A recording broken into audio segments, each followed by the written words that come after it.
bonjour à tous. Nous nous retrouvons aujourd'hui pour une vidéo qui nous permet d'étudier la distinction la plus importante pour démarrer un cours de première année, à savoir qu'est-ce que c'est que le droit, qu'est-ce que c'est que la règle de droit, et évidemment comment distingue-t-on les règles juridiques d'une part et les règles non juridiques d'autre part. Et nous avons décidé dans cette vidéo de prendre l'exemple de la morale, mais ça on y reviendra une fois qu'on aura vu la distinction entre les règles juridiques et les règles non juridiques, parce que c'est la raison pour laquelle nous sommes là, donc dans une fac de droit, c'est pour comprendre les règles juridiques. Mais c'est pour ça que dans une introduction, on commence par faire la distinction. Mais avant de rentrer dans le détail, il convient tout d'abord de comprendre ce que signifie le mot droit. Alors le mot droit a en pratique deux sens principaux en fait. Il peut être utilisé au singulier ou au pluriel. Commençons tout d'abord par le mot droit utilisé au singulier, et souvent d'ailleurs avec un D majuscule. Donc le droit. Alors le droit avec un D majuscule et au singulier désigne un corps de règles qui organise la vie en société. Donc un corps de règles qui organise la vie en société et qui s'applique à toute personne. Donc un corps de règles qui organise la vie en société et qui s'applique à toute personne de manière générale et impersonnelle. Donc de manière générale et impersonnelle. Et ainsi, vous voyez bien que peu importe le destinataire, puisque la règle de droit ici est appréhendée de façon parfaitement objective. Le destinataire ici, quand on utilise le droit au singulier, n'a pas d'importance.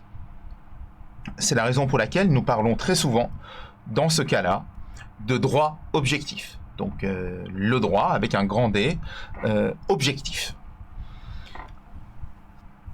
D'un autre côté, si le mot droit est utilisé au pluriel, avec une lettre minuscule, donc on parle des droits. Donc ici, les droits, ce sont les prérogatives individuelles, ce sont les prérogatives particulières dont les individus peuvent se prévaloir dans leurs relations avec les autres. Donc les prérogatives individuelles dont les individus peuvent se prévaloir dans leurs relations avec les autres. Ce sont les prérogatives d'une personne, d'un individu. C'est la raison pour laquelle on parle ici de droits subjectifs, et c'est la raison aussi pour laquelle on étudie souvent les droits subjectifs.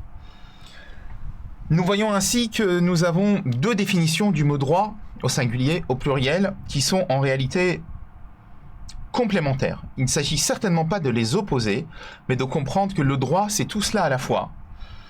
Cela permet de rendre compte de ce qu'est le droit dans sa globalité. C'est un ensemble de règles générales et impersonnelles, donc le droit objectif, qu'on va appliquer. Donc ces règles qui sont générales, impersonnelles, nous allons les appliquer pour permettre à un individu de se prévaloir de prérogatives individuelles, de prérogatives particulières. Et ça, ce sont ces droits subjectifs. Prenons des exemples. L'un des exemples les plus connus, c'est le droit de la responsabilité. Prenez le droit de la responsabilité et on va prendre le texte le plus connu du droit de la responsabilité, à savoir l'article 1240 du Code civil. Donc prenons l'exemple de l'article 1240 du Code civil, qui est le texte en fait qui sert de base à beaucoup de choses dans notre système juridique, puisque c'est le texte qui nous apprend que dès l'instant où vous commettez une faute en causant un dommage à autrui, vous voyez, en commettant une faute, vous causez un dommage, donc vous devez réparer le dommage que vous avez causé par votre faute. Donc si par votre faute, dans votre attitude, vous causez un dommage, exemple, je mets une gifle à quelqu'un, et que évidemment cela cause un dommage moral, corporel, voire économique, peut-être les trois à la fois. Donc quand par sa faute, on cause un dommage à autrui, on doit réparer le dommage qu'on a causé. Donc vous voyez, texte rédigé de façon générale. Très souvent, on utilise des adjectifs ou des pronoms indéfinis, d'ailleurs, dans la phrase. Donc dans ce genre d'hypothèse, on est en présence d'un droit objectif, puisque la règle est générale et impersonnelle. Après, si vous m'expliquez que Monsieur X a frappé Monsieur Y à main nue, et que Monsieur Y s'est blessé, là, Monsieur Y va agir en justice pour demander réparation. Monsieur Y ayant été blessé va attaquer Monsieur X pour demander réparation. Il s'agit donc là d'un droit subjectif. Cette demande de réparation formulée est évidemment un droit subjectif qui met en œuvre la règle issue du droit objectif. Donc, on voit bien le côté complémentaire. J'ai une règle générale et impersonnelle, ensuite j'ai un cas particulier qui applique cette règle générale et impersonnelle. Donc le droit objectif, le droit subjectif de la victime, Monsieur Y dans mon exemple. Maintenant, une fois qu'on a fait cette présentation, rentrons dans le détail. Et puis évidemment, quand on étudie le droit, on commence d'abord par l'étude du droit objectif, dans un cours d'introduction au droit. Et puis ensuite, au gré du bon vouloir des enseignants, ils prendront des exemples de droits subjectifs pour les étudier avec vous. Mais dans un premier temps, le tronc commun, c'est évidemment les règles générales et impersonnelles. C'est par là que l'étude commence toujours. Donc nous allons commencer par parler du droit objectif, bien entendu. L'idée, c'est que normalement, le droit objectif pose des règles qui ont vocation à organiser votre vie en société. Donc le droit objectif pose des règles qui ont vocation, donc évidemment, à organiser votre vie en société. Et cela ne permet pas de distinguer ces règles par rapport à d'autres règles qui organisent la vie en société. Les règles selon lesquelles vous devez bien vous comporter en société. D'aucuns appellent ça les règles de savoir-vivre. On peut parler de morale aussi, qui organise la vie en société. C'est la raison pour laquelle il va falloir, bien entendu, qu'on identifie les règles de droit. Parce que, bien évidemment, le droit va se distinguer d'autres règles qui ont vocation à organiser la vie en société. La morale cherche à organiser la vie en société. La religion cherche à organiser la vie en société.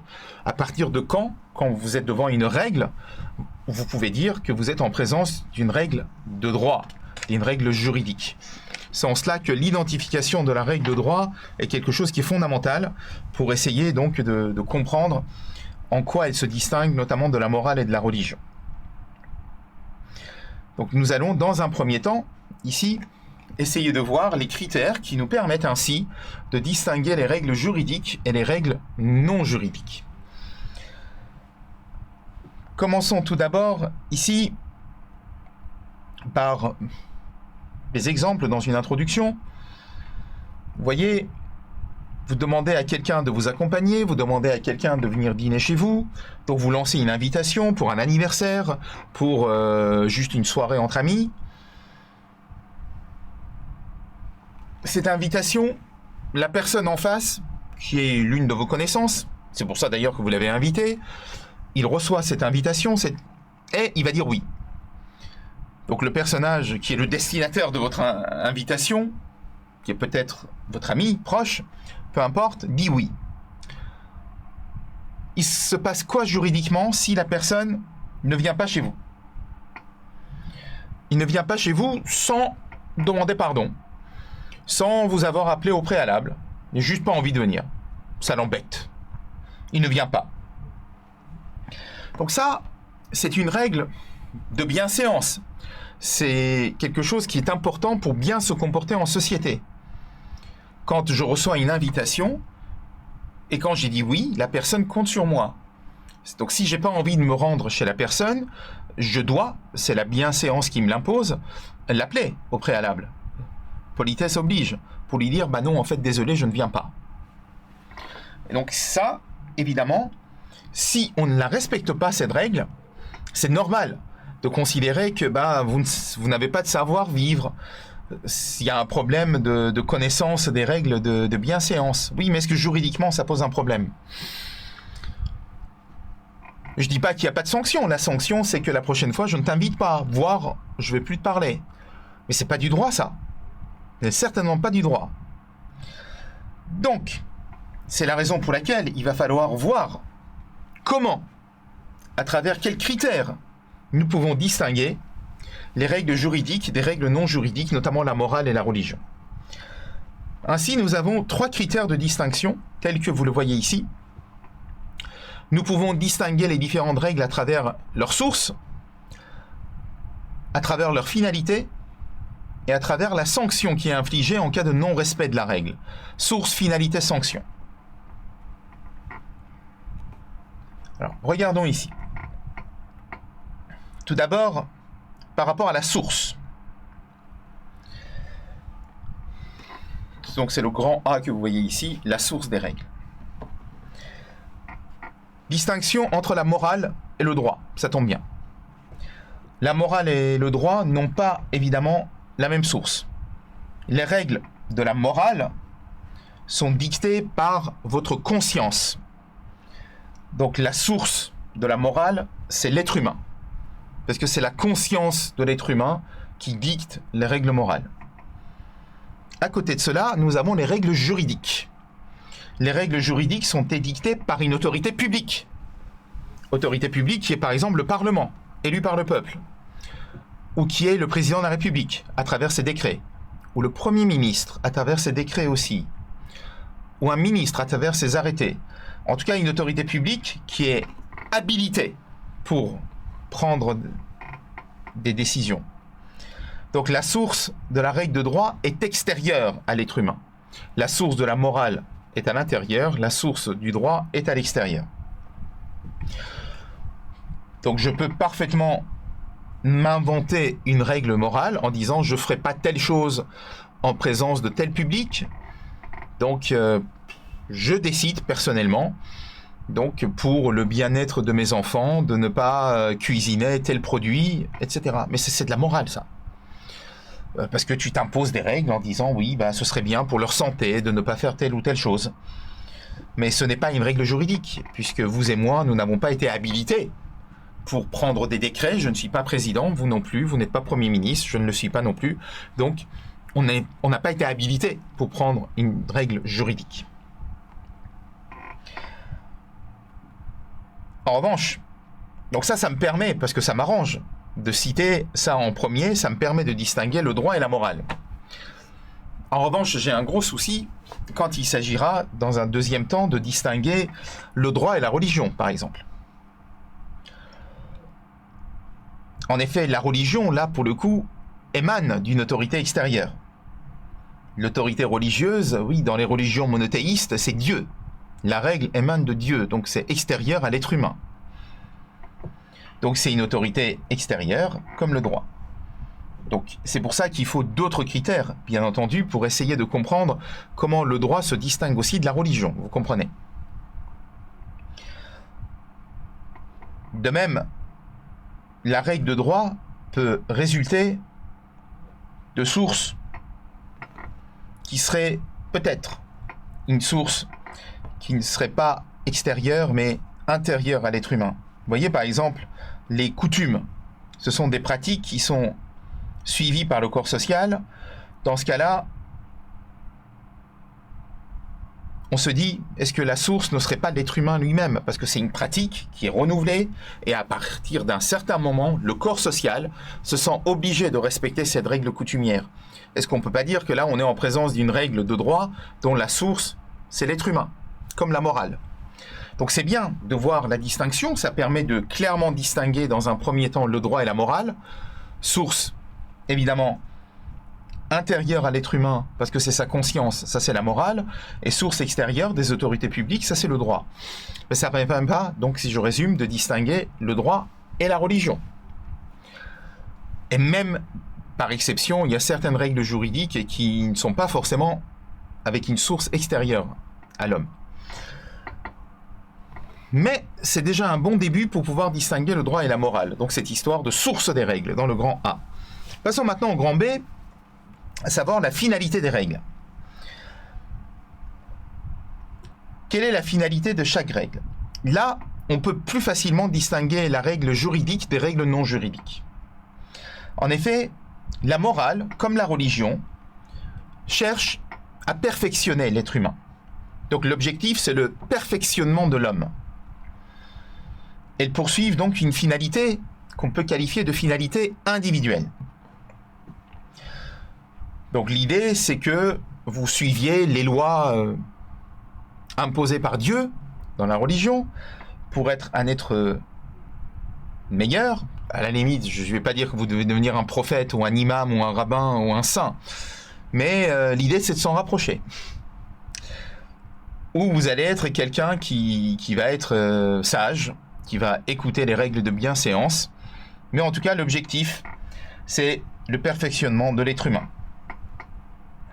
En revanche, le droit a pour but d'organiser la vie en société pour assurer la paix, pour assurer l'ordre public dans les relations entre les êtres humains. La règle de droit est davantage tournée vers la société. Donc la finalité n'est pas individuelle, la finalité est sociale. Donc c'est là la distinction. La morale et la religion ont une finalité tournée vers l'homme pour le perfectionner, donc finalité individuelle. La règle de droit, c'est organisation de la vie en société pour qu'il y ait la paix, pour qu'il y ait l'ordre, pour qu'il y ait la paix, pour qu'il y ait l'ordre, donc la finalité tournée vers la société, donc c'est une finalité tout simplement sociale. Donc la source, la finalité, prenons le cas de la sanction. Alors, il y a toujours une sanction quand on ne respecte pas une règle, que ce soit une règle morale, que ce soit une règle religieuse ou que ce soit une règle juridique. Mais les sanctions ne sont pas prononcées par les mêmes entités. Donc comprenez bien que l'origine de la sanction n'est pas la même selon qu'on parle de morale, de religion ou de droit. Ainsi, la sanction donc de la violation d'une règle morale ou les sanctions de la violation d'une règle religieuse sont des sanctions dans un premier temps d'ordre interne. Je me sens coupable, donc ça s'appelle la culpabilité. Je regrette d'avoir mal agi, ça s'appelle avoir des remords. Donc culpabilité, remords, ça, ce sont les vraies sanctions du non-respect d'une règle morale ou d'une règle religieuse. De l'autre côté, vous avez les sanctions qui sont encourues lorsque vous ne respectez pas une règle de droit.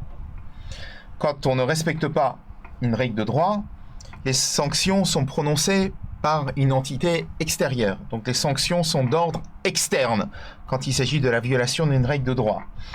C'est l'État qui est là pour assurer le respect d'une règle de droit. C'est l'État donc qui prévoit la sanction quand vous ne respectez pas une règle de droit. Donc même si cette opposition marche très souvent, il y a des hypothèses où vous pouvez vous éloigner de cette distinction. En effet, parfois, que ce soit pour la morale ou pour la religion, vous avez des sanctions d'ordre externe. Il y a des autorités religieuses, notamment dans la religion catholique, qui peuvent prononcer des sanctions, ce qu'on appelle l'excommunication. Vous êtes exclu de la religion concernée, dont vous n'avez pas respecté les règles. De même, la règle morale. La sanction peut venir de vos proches, de vos amis. Vous voyez, si vous appartenez à un groupe d'amis et qu'ils ne décrochent plus le téléphone quand vous les appelez, quand ils ne vous parlent plus, n'est-ce pas là une sanction par rapport à votre attitude immorale, au-delà de la sanction juridique qu'on pourrait prononcer, bien évidemment. Donc, cette réprobation émanant des tiers, on peut très bien dire qu'on est en présence d'une sanction qui est tout à fait extérieure à vous. Donc, distinction. Donc, simplement, on essaye de nuancer de temps en temps, même s'il y a de grands principes. Donc, distinction quant à la source, distinction quant à la finalité des règles. Est-ce que c'est tourné vers l'individu, tourné vers la société? Et distinction quant à la sanction des règles, qui prononce la sanction? Est-ce que c'est une autorité interne ou est-ce que c'est une autorité externe? Est-ce que c'est toi-même qui te sanctionne parce que tu te sens coupable ou est-ce que c'est un tribunal qui va te sanctionner? Ceci étant expliqué, maintenant nous pouvons rentrer dans le vif du sujet. Et nous pouvons aller vers les relations entre les règles juridiques d'une part et la morale d'autre part. Et nous verrons évidemment dans une autre vidéo la problématique des relations avec la religion. Donc s'agissant des relations entre le droit et la morale, on va voir ça en deux temps. Tout d'abord, le domaine des relations entre le droit et la morale, et ensuite la nature des relations. Alors, quand on parle du domaine des relations, pourquoi faut-il mettre ça en avant? En effet, le droit et la morale n'ont pas toujours de relation entre eux. Donc, il n'y a pas toujours une relation entre le droit et la morale. Il arrive que le droit ne s'intéresse pas du tout à un comportement qui est pris en compte par la morale. Ou inversement, le droit peut s'occuper de situations, encore une fois, donc en dehors de la morale, où la morale s'intéresse à des situations où le droit est hors sujet. Comme je vous l'ai dit, le fait de ne pas appeler ses amis pour prendre de leurs nouvelles, le fait de ne pas souhaiter un joyeux anniversaire à un ami, ce n'est pas du droit. C'est de la morale. Le droit reste en dehors de tout cela.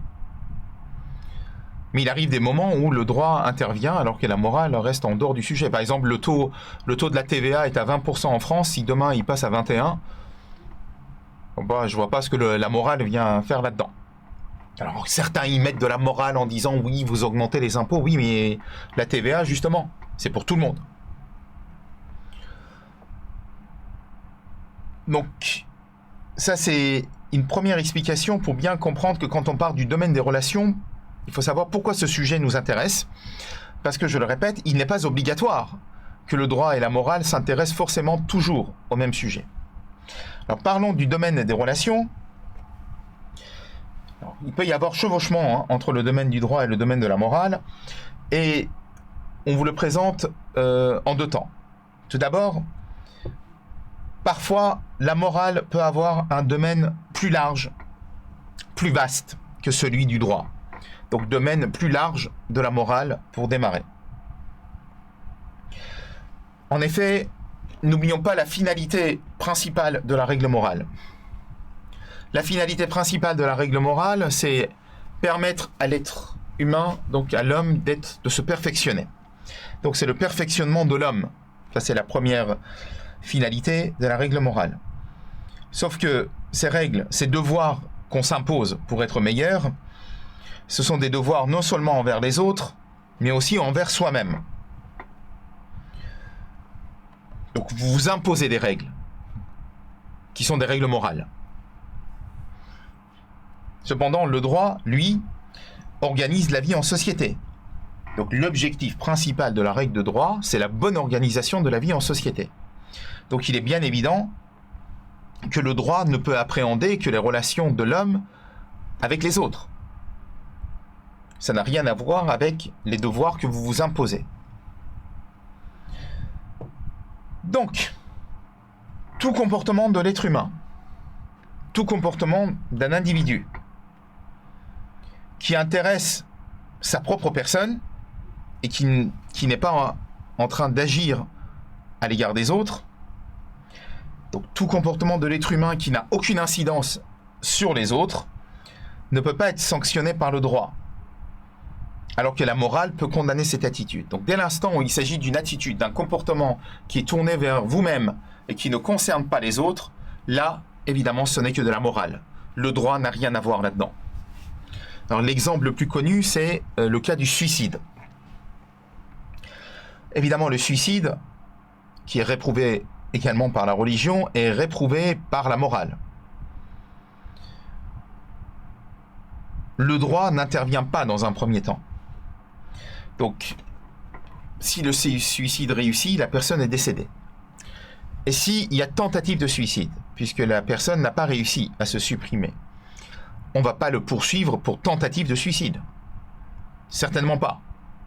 Donc là, vous voyez, la loi n'intervient pas. Parce que c'est quelque chose que vous vous êtes infligé. Donc le droit n'intervient pas. Le droit intervient, en revanche, c'est dans la situation où vous incitez les autres. Vous incitez une autre personne à se suicider. Donc c'est ce qu'on appelle la provocation au suicide. lorsque cette provocation au suicide a été suivie d'une tentative de suicide. Donc la provocation au suicide, c'est un délit qui peut être puni donc de 3 ans d'emprisonnement et de 45 000 € d'amende. Vous voyez, donc on ne reste pas tout à fait neutre. Mais là, c'est une interaction entre vous et une autre personne. Vous provoquez le suicide pour que quelqu'un d'autre se supprime. Donc là, c'est logique que le droit intervienne. En revanche, quand c'est juste la tentative de suicide, la loi n'intervient pas. Donc on peut dire qu'ici, le domaine de la morale est beaucoup plus large. De même, le fait d'avoir de mauvaises idées, quand on est énervé, « Ah, j'ai envie de te tuer !» Mais d'accord, ok, mais Dieu merci, t'es bien éduqué, tu passes pas à l'acte. Mais t'as quand même eu envie de le tuer. Oui, là, moralement, c'est pas bien, parce que tu te dis « Oh là là, mais pourquoi j'ai pensé à ça ?» C'est pas parce que je suis pas d'accord avec lui que je vais dire « Ah, il faut que je le supprime !» La morale réprouve ça. Mais tant que vous n'êtes pas passé à l'acte, qu'est-ce que vous voulez que j'y fasse en droit ? Vous ne l'avez pas extériorisé par un acte. Vous l'avez gardé pour vous. Tant que vous l'avez gardé pour vous et que vous ne l'avez pas extériorisé, elle peut être où la punition ? J'ai même pas la preuve de vos mauvaises pensées, de vos mauvaises idées. Donc il n'y aura pas de sanction juridique. Donc il y a par conséquent des cas où, voyez, le domaine de la morale est beaucoup plus vaste que le domaine du droit. Deuxièmement, un domaine plus vaste du droit par rapport à la morale, aussi on le met dans l'autre sens, comme le titre là, qui a été choisi, un domaine plus étroit de la morale. Il y a des questions juridiques qui n'intéressent pas du tout la morale. Parce que cela n'a rien à voir avec le perfectionnement de l'individu. Ça a à voir la vie en société. Ça a à voir avec cette vie en société et c'est tout. Donc on peut dire que là, on est en présence uniquement d'une règle juridique dont l'objectif, c'est d'assurer l'ordre public, c'est d'assurer la paix, mais il ne s'agit pas de se perfectionner individuellement. Donc on peut parler des règles en droit fiscal, par exemple. Je vous disais du taux de la TVA, je vous parlais de la création d'un nouvel impôt, vous pouvez avoir une appréciation purement mathématique, vous pouvez parler de pouvoir d'achat, vous pouvez réfléchir sur l'impact de ce nouvel impôt sur les investissements. Il y a plein d'aspects économiques, mathématiques, qu'on peut discuter. En revanche, ça n'a rien à voir avec le fait que je me perfectionne en tant qu'être humain ou que je ne me perfectionne pas en tant qu'être humain.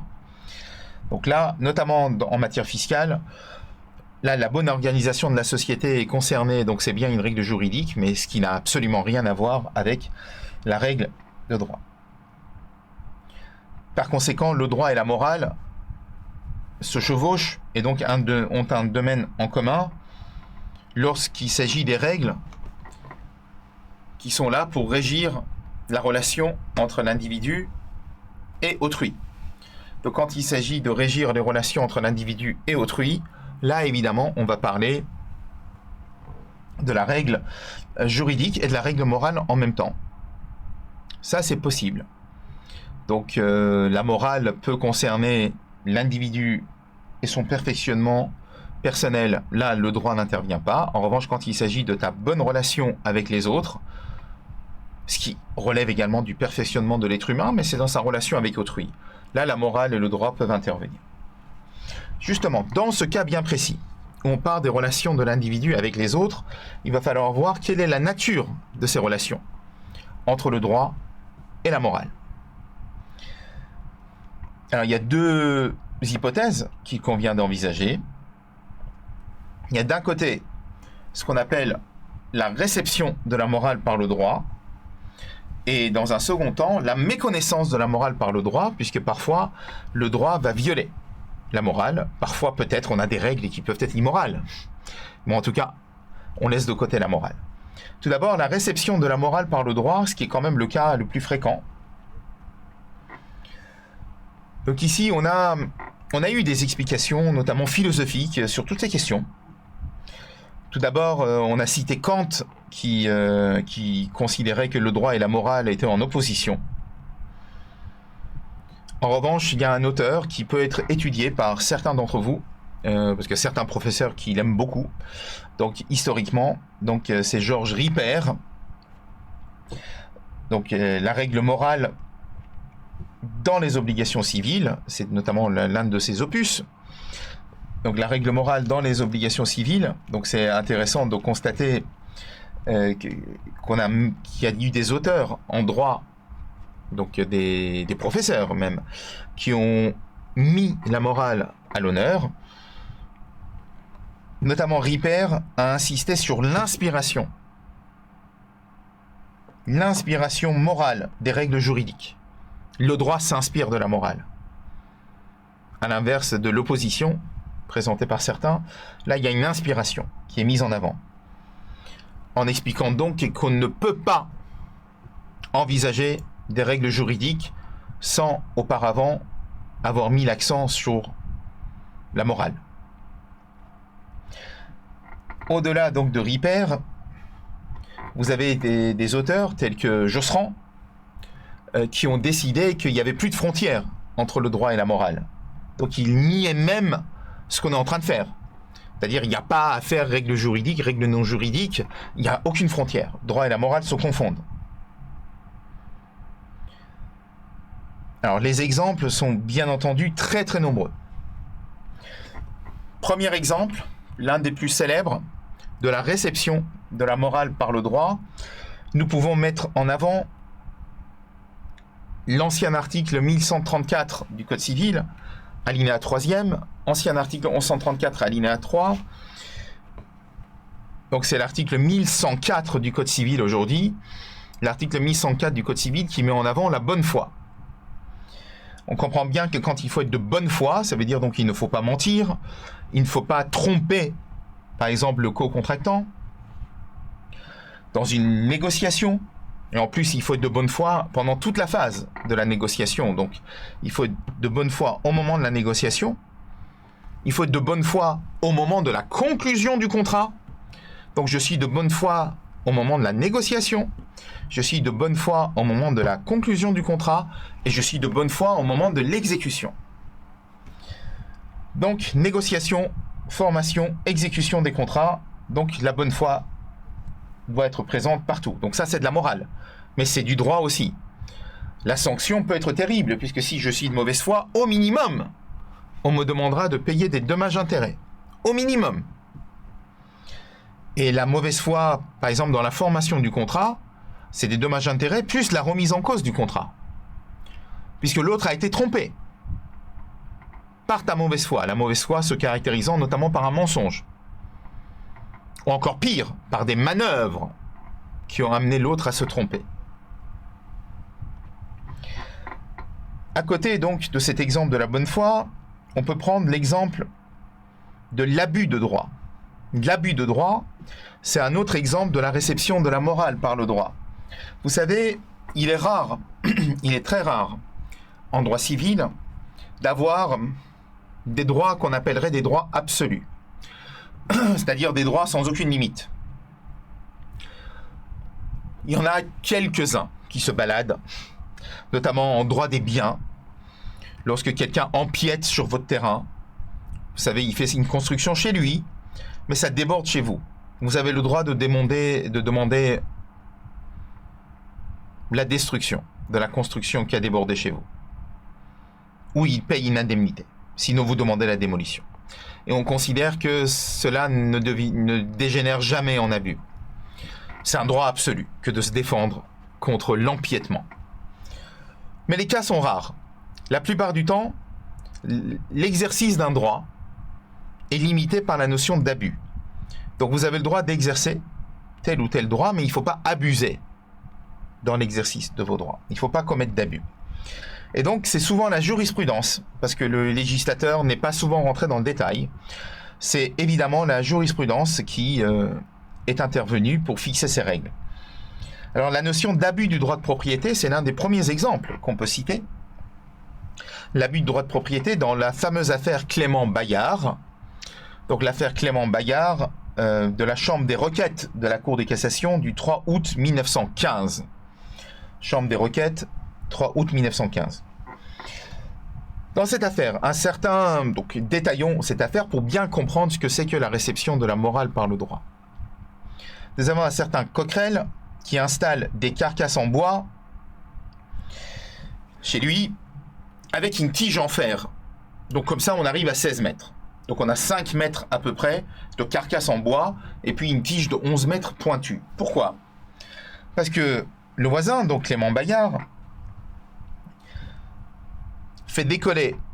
Alors, il a un contrat avec le ministère, qu'on appelle aujourd'hui ministère de la Défense, qu'on appelait jadis le ministère de la Guerre. Donc, il faisait décoller des dirigeables. Et les dirigeables passaient par la propriété de Coquerel. Et Coquerel, qui en a eu assez, donc érige ainsi ces carcasses plus la tige pointue pour crever, tout simplement pour crever les dirigeables qui passent devant chez lui. Parce qu'il en a marre de les voir. Alors, la Cour de cassation nous dit qu'il y a un abus de droit de propriété. Et c'est pour ça que cet arrêt est devenu très célèbre. Parce que c'est la première fois que les choses ont été dites aussi clairement sur le concept d'abus du droit de propriété. Puisque la Cour de cassation précise que le dispositif, vous voyez, la tige pointue avec des carcasses en bois, ce dispositif ne présente aucune utilité pour l'exploitation du terrain de M. Coquerel, qui a installé le dispositif. Et ceci n'avait été érigé que dans un seul but, c'est de nuire à Clément Bayard, celui qui faisait partir ses dirigeables. Vous voyez, hein, aucune utilité pour ton terrain, nuire à ton voisin. Donc on voit à peu près où est-ce qu'on veut en arriver. C'est la raison pour laquelle, d'ailleurs, on a considéré qu'il y avait un abus. Donc réparation du dommage, parce qu'il y a un dirigeable qui a été crevé. Et c'est ça qui est assez drôle, c'est que le juge considère qu'il faut enlever la tige de 11 mètres. Après, la carcasse en bois de 5 mètres, t'en fais ce que tu veux. C'est la tige, évidemment, qui pose un problème. Je sais que la carcasse a été posée pour que la tige puisse être plus haute, pour atteindre les dirigeables, pour les crever. On a compris. Mais juridiquement parlant, c'est la tige qui a posé problème. Donc le juge dit, enlevez la tige. La carcasse en bois, vous en faites ce que vous voulez. Donc, un exemple très important de ce qu'est la notion d'abus, notamment s'agissant de l'abus de droit de propriété. Donc, la bonne foi, l'abus de droit, avec l'exemple de l'abus de droit de propriété, mais évidemment l'abus peut intervenir dans beaucoup d'autres hypothèses. Nous pouvons également, à cette occasion, parler de ce que l'on appelle l'enrichissement injustifié. L'enrichissement injustifié, qu'on appelait jadis l'enrichissement sans cause, avant 2016, date à laquelle on a réformé le droit des contrats. Donc l'enrichissement injustifié figure à l'article 1303 du Code civil. Lorsque vous vous êtes injustement enrichi au détriment de l'autre personne et que rien ne justifie cela, c'est-à-dire à la limite je m'enrichis parce qu'il y a un contrat entre nous, mais il n'y avait pas de contrat entre nous. Donc vous vous êtes enrichi,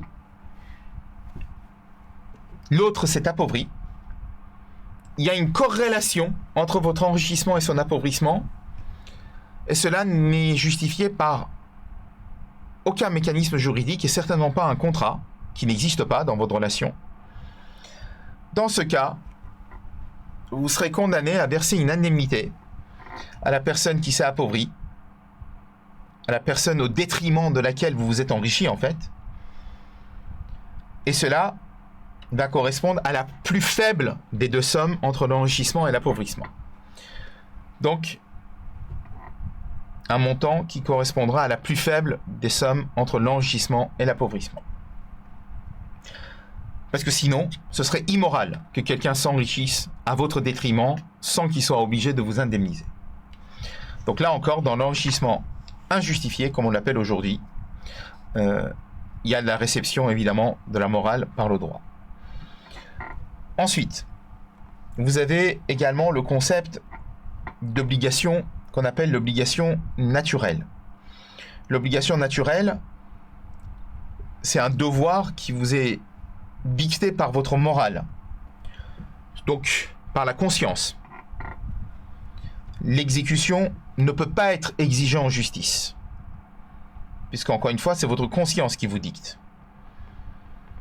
Et c'est ainsi qu'on distingue l'obligation naturelle, qui est fondée sur la morale, et l'obligation civile, qui est fondée sur le droit. Cependant, ce devoir moral, qui est donc l'obligation naturelle, peut se transformer en obligation civile, par exemple parce que vous promettez l'exécution de l'obligation naturelle. Donc vous promettez l'exécution de l'obligation naturelle alors que juridiquement vous n'y êtes pas obligé. Vous n'y êtes pas tenu, mais vous promettez l'exécution de cette obligation naturelle. Donc cette promesse, vous l'avez faite en connaissance de cause, tout en sachant que juridiquement, vous n'êtes obligé à rien. Mais vous promettez de le faire. Donc cette promesse, donc vous voyez la force de la volonté, fait que ce devoir de conscience, rien ne vous obligeait à prendre le moindre engagement. Ce devoir de conscience vous a forcé, c'est votre conscience qui vous a poussé à prendre cet engagement juridique. Et parce que votre volonté vous a forcé à le faire, très bien, on en tire les conséquences. L'obligation naturelle est devenue une obligation civile, donc on peut vous contraindre à l'exécuter. Et si vous l'exécutez, donc une fois que vous avez exécuté une obligation qui, je le répète, n'était qu'une obligation morale, c'est pour ça qu'on l'appelle obligation naturelle, vous ne pouvez pas demander sa remise en cause. Donc vous ne pouvez pas demander la restitution de ce que vous avez réalisé par un devoir de conscience. Bien entendu, vous ne pouvez pas vous faire rembourser, par exemple. Non. L'exemple que je peux vous donner, c'est le cas de l'obligation alimentaire. Il est clair qu'en droit, vous êtes parfois légalement tenu d'aider des personnes autour de vous qui sont dans votre famille. La loi vous y oblige, c'est ce qu'on appelle l'obligation alimentaire. Cette obligation alimentaire est prévue, par exemple, entre ascendants et descendants. C'est tout ce qui figure aux articles 203 et suivants du Code civil. Entre ascendants et descendants, y compris d'ailleurs les ascendants de votre conjoint, vos beaux-parents. De même, vous avez un devoir de secours, donc un devoir alimentaire entre époux.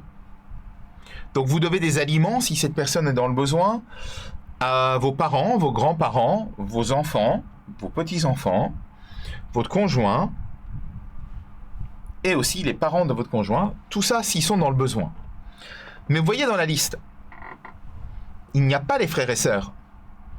Je n'ai pas d'obligation alimentaire vis-à-vis de mes frères et sœurs. Donc, légalement, je ne suis pas obligé de les aider, financièrement, s'ils sont dans le besoin.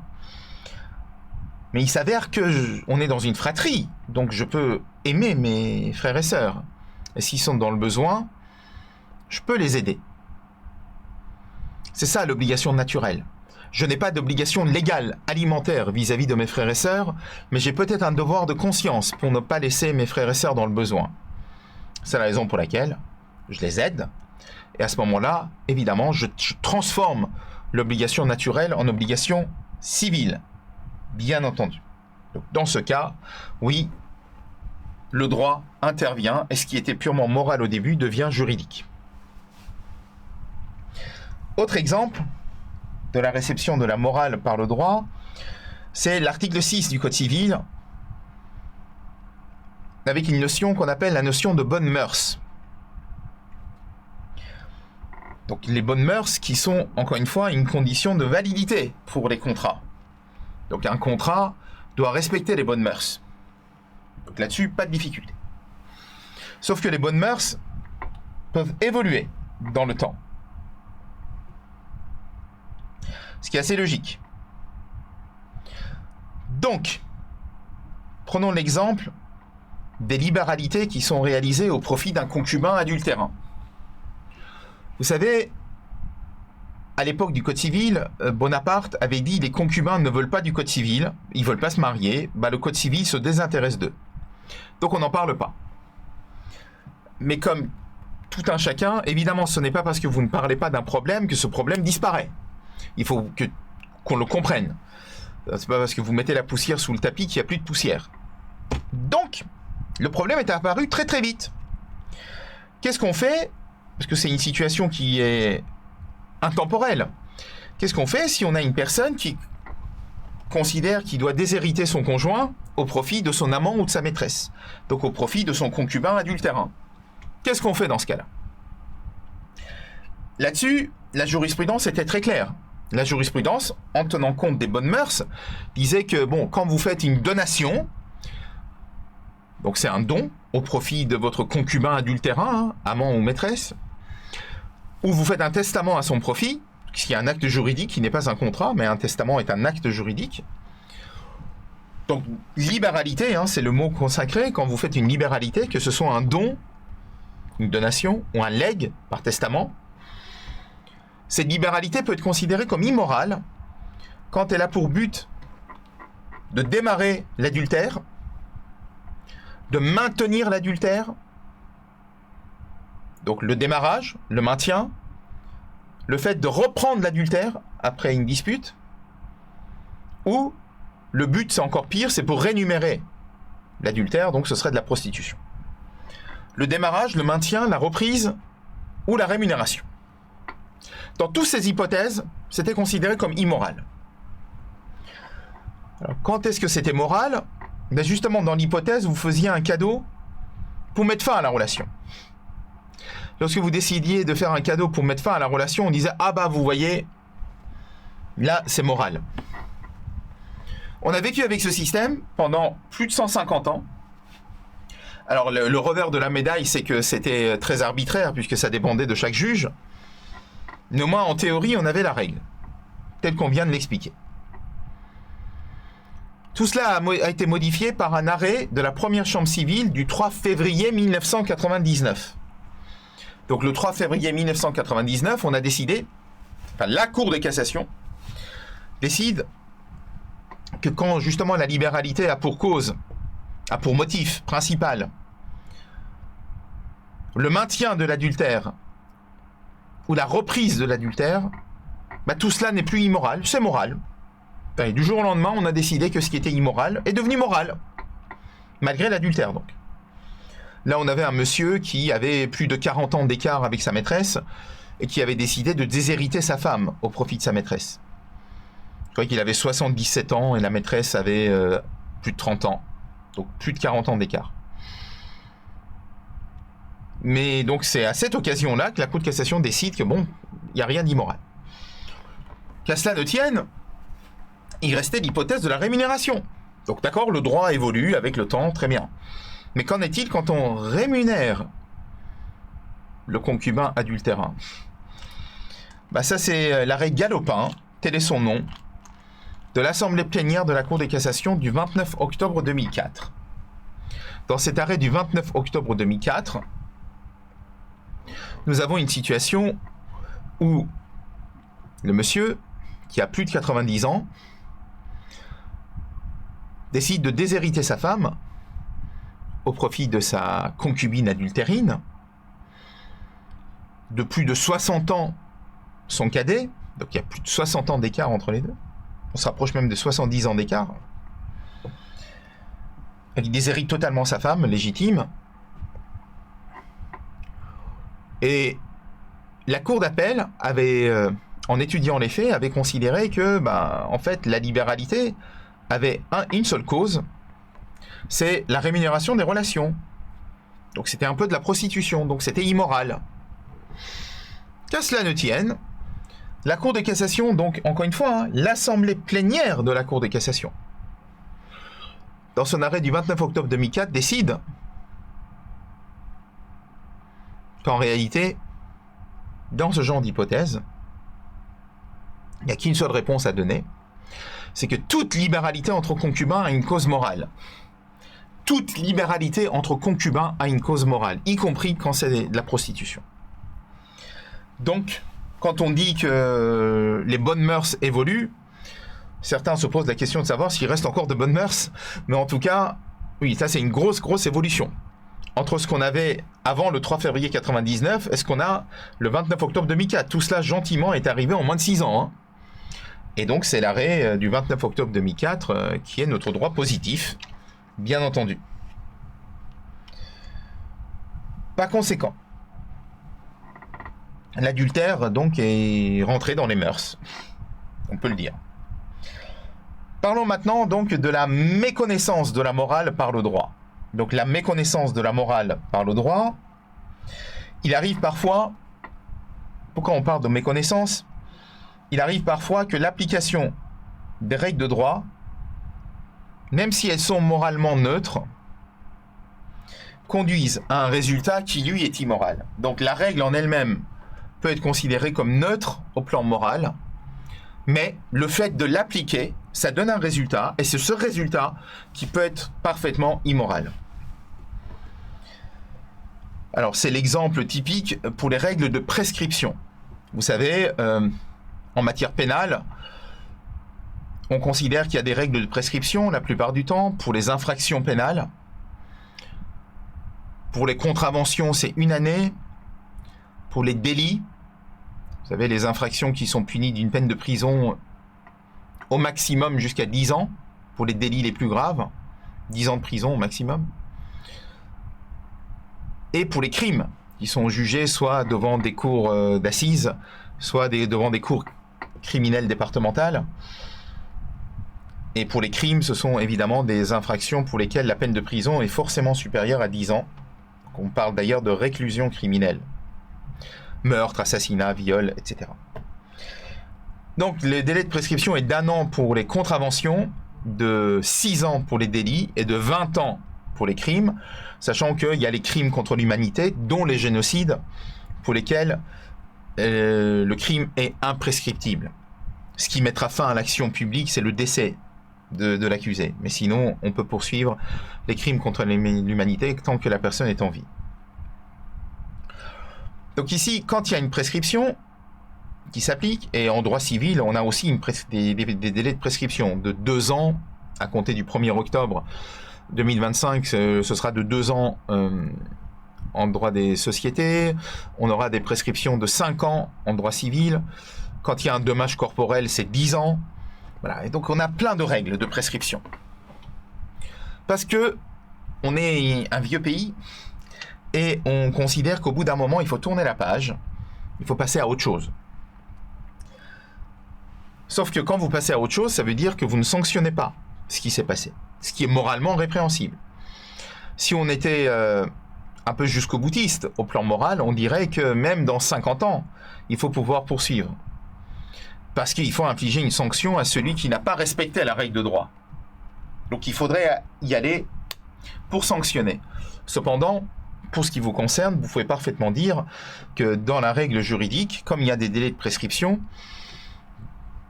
on arrête, on ne poursuit plus, et donc on ne sanctionne plus. Ne pas sanctionner peut être considéré comme moralement immoral, même si la règle est parfaitement respectée, souvent en droit français, et donc c'est une règle posée par la loi, mais est-ce que ce qui est légal est forcément moral? Non. Donc là, ici, c'est une méconnaissance de la morale par le droit, mais le droit poursuit d'autres objectifs, c'est consolider des situations de fait, dès l'instant où ces situations de fait ont duré un certain temps, pour assurer la paix sociale, pour assurer l'ordre public. Donc, on a également des exemples où le droit a évolué. Par exemple, l'hypothèse de l'imprévision. L'imprévision, c'est l'hypothèse dans laquelle les circonstances économiques peuvent changer. Les circonstances économiques changent par rapport à ce qu'elles étaient le jour où vous avez contracté. Donc, est-ce qu'on est obligé d'adapter le contrat parce que les circonstances économiques ont changé? En d'autres termes, est-ce que vous allez donner ce pouvoir au juge pour qu'il puisse adapter le contrat concerné aux nouvelles circonstances économiques? Est-ce que ce pouvoir, vous le donnez au juge ou pas? Parce qu'évidemment, si les parties sont d'accord entre elles, elles peuvent adapter le contrat. C'est pas un souci. Mais est-ce que le juge peut intervenir? Sachant que, d'accord, il peut y avoir une injustice si les parties ne sont pas d'accord et si vous ne permettez pas au juge d'intervenir. Mais je vous rappelle que le juge, sauf lorsque la loi elle-même le permet, n'a pas le droit de juger en équité. Oui, la solution serait inéquitable, la solution serait immorale. Oui, mais l'équité n'est pas une source du droit. Article 12 du Code de procédure civile. Le juge ne doit pas juger en équité, en principe. Alors, on a eu une affaire qui a été jugée, qui est célèbre, par la chambre civile, à l'époque il n'y en avait qu'une, par la chambre civile de la Cour de cassation le 6 mars 1876. Donc, Cour de cassation, chambre civile, le 6 mars 1876, l'affaire Canal de Craponne. L'affaire Canal de Craponne, où le juge civil refuse d'admettre la révision pour cause d'imprévision. Changement de circonstances économiques, ça pouvait entraîner la faillite, la liquidation judiciaire, comme on dirait aujourd'hui, de l'un des deux co-contractants. Qu'à cela ne tienne, le juge n'en a pas tenu compte. C'était des contrats qui avaient été conclus en l'espèce dans l'affaire Canal de Craponne en 1560. On était donc 300 ans plus tard. Ces contrats conclus en 1560 avaient pour objet la fourniture d'eau destinée à alimenter des canaux d'irrigation, près de la ville d'Arles, pour être précis, avec le paiement d'une redevance. Au cours du XIXe siècle, l'entreprise qui exploitait donc le canal demande une redevance plus forte, demande une augmentation du montant de la redevance, puisque les frais d'entretien avaient beaucoup augmenté et donc la redevance payée était trop faible. Il n'y a pas eu d'accord entre les deux parties, parce que je le répète, si les deux parties se mettent d'accord, on ne serait pas là en train de discuter de tout ça. Il n'y a pas eu d'accord entre les deux parties, ce qui fait que l'affaire va en justice, et la cour d'appel décide d'élever, donc de relever le montant de la redevance, donc le juge intervient. Et la cour de cassation, ici, dans l'arrêt Canal de Craponne, donc du 6 mars 1876, décide de casser l'arrêt de la cour d'appel, en considérant que même si la solution adoptée paraît équitable, le juge ne doit pas juger en équité. Il ne peut pas modifier ce que les parties ont conclu. Il ne peut pas substituer des clauses nouvelles à celles qui ont été choisies par les parties. Donc, la Cour de cassation interdit au juge cette révision pour cause d'imprévision. Donc, le contrat qui était peut-être équilibré au départ est devenu déséquilibré en raison de modifications de circonstances économiques, mais on n'intervient pas. Ce qui a poussé, évidemment, les gens ont réagi. Ils ne sont pas restés les bras croisés parce qu'il y a eu l'arrêt Canal de Craponne. Depuis lors, les parties en présence prévoient des clauses pour pouvoir adapter. Donc des clauses d'indexation notamment pour adapter le prix en fonction de modifications de tel ou tel critère indiqué dans le contrat. Donc il y a différents moyens pour adapter les clauses contractuelles pour ne pas subir le refus de votre co-contractant qui n'a pas envie de négocier avec vous, mais malgré lui, le contrat va s'adapter. Ce qui est quelque chose d'assez intéressant. Donc c'est le propre de l'être humain, on lui met un obstacle, donc il s'adapte. D'ailleurs, à ce propos, en droit public, parce que c'est de l'argent public qui est en cause, évidemment la réponse est différente. Parce que dans l'affaire Canal de Craponne, on a pu dire oui, c'est une société privée, elle fait faillite, mais tant pis. Vous ne pouvez pas le dire d'une ville, d'un département, d'une région. Donc dans l'arrêt rendu par le Conseil d'État, en 1916, l'arrêt Gaz de Bordeaux, le Conseil d'État a considéré que le juge administratif avait le droit de réviser le contrat pour l'adapter aux nouvelles circonstances économiques. Donc ce que la Cour de cassation a refusé au juge civil, le Conseil d'État l'avait accepté pour les juges administratifs. Sur ce est arrivée la réforme du droit des contrats en 2016, avec l'introduction d'un nouvel article dans le Code civil, qui est le nouvel article 1195. Donc l'introduction du nouvel article 1195 dans notre Code civil, qui permet, sous certaines conditions, la révision du contrat pour cause d'imprévision par le juge. Si on lit l'article 1195, ça commence déjà par s'il y a un changement de circonstances imprévisible lors de la conclusion du contrat.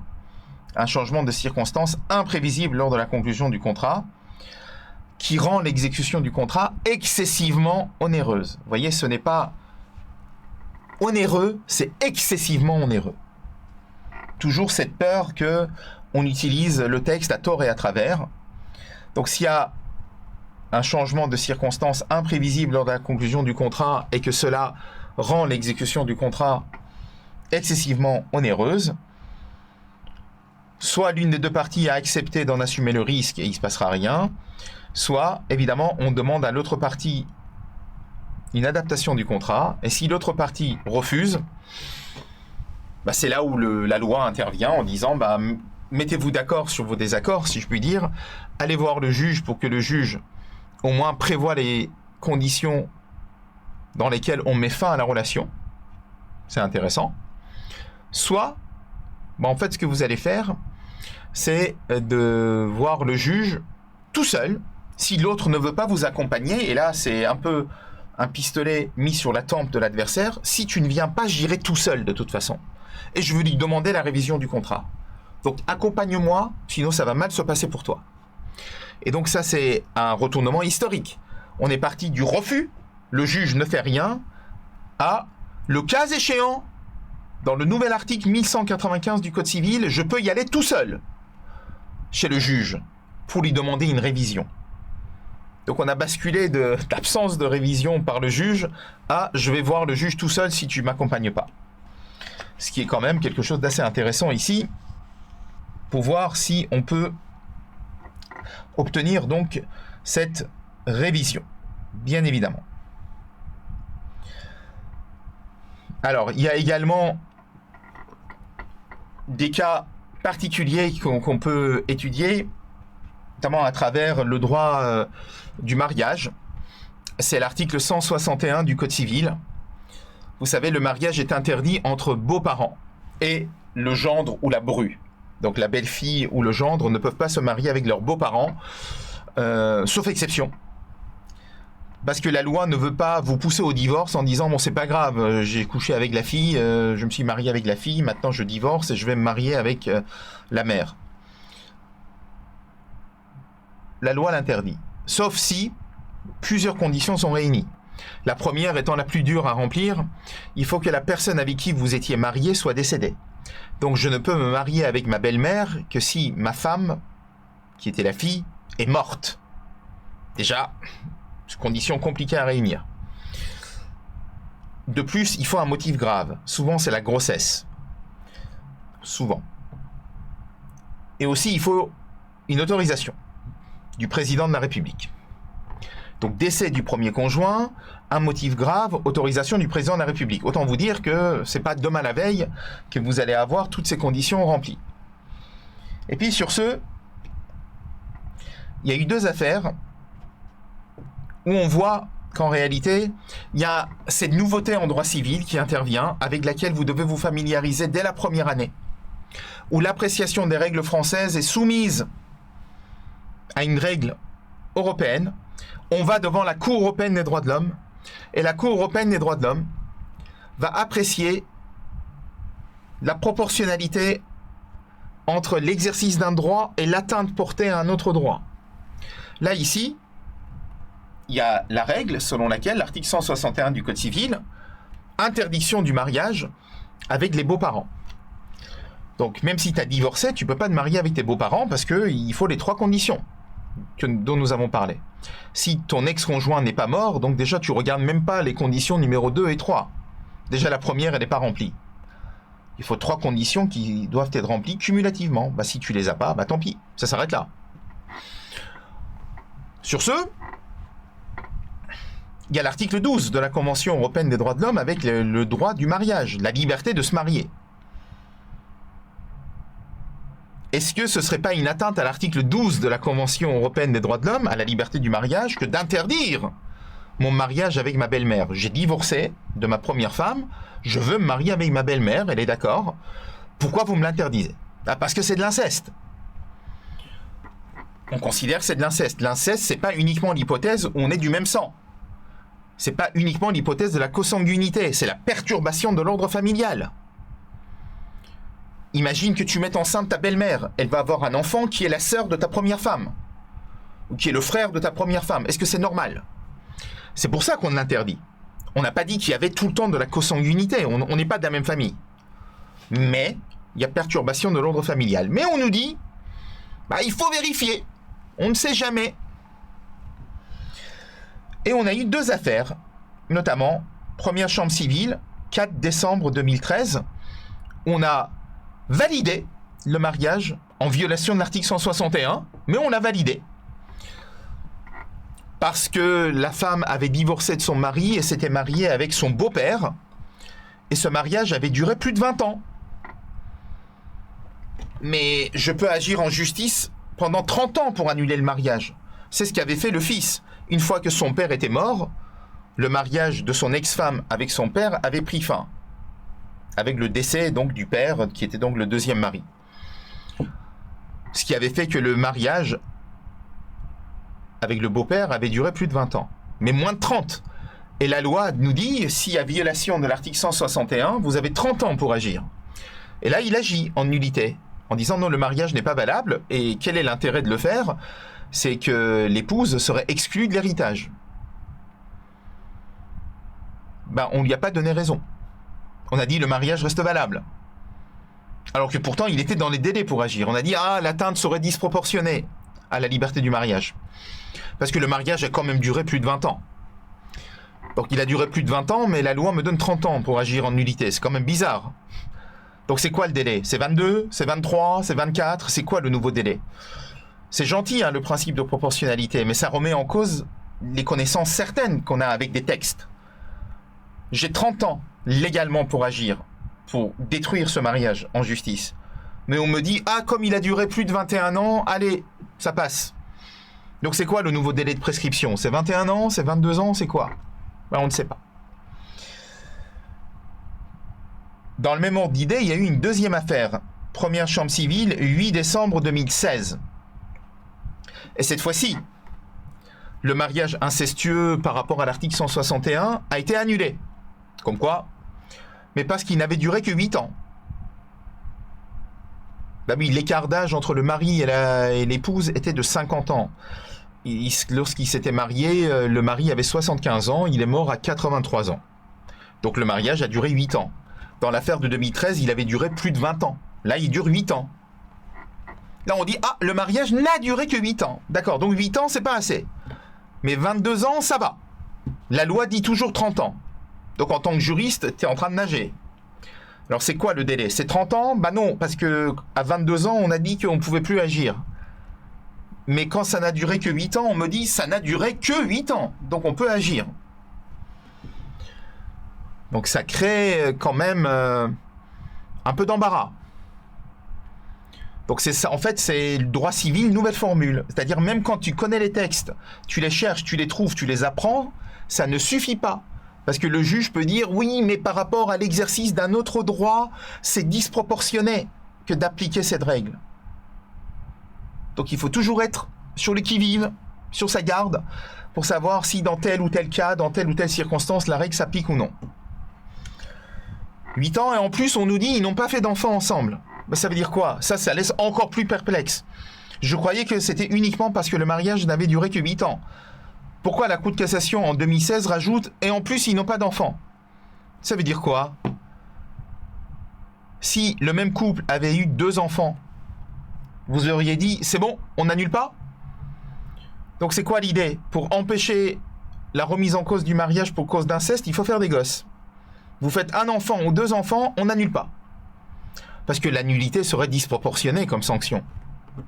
Donc on est vraiment perplexe. Donc c'est un exemple, ces 2 arrêts de la première chambre civile, hein, du 4 décembre 2013 et du 8 décembre 2016, par rapport à l'application de l'article 161 du Code civil, pour vous dire que voilà, la présence de la morale, oui, parce que c'est de l'inceste. Donc parfois, malgré l'inceste, on valide le mariage, donc ça permet de dire que c'est une méconnaissance de la morale par le droit, par un mécanisme juridique qui est le contrôle de proportionnalité. Parfois, ça amène à une solution immorale. Le mariage est incestueux, on a violé la loi, mais on le maintient. C'est ce qui a été fait en 2013, par exemple. Voici quelques éléments d'appréciation par rapport à cette question des règles juridiques et non juridiques, et plus particulièrement dans un deuxième temps par rapport aux règles morales. Je vous remercie d'avoir bien voulu suivre cette vidéo, et je vous retrouve très bientôt pour d'autres vidéos. Merci beaucoup. Au revoir.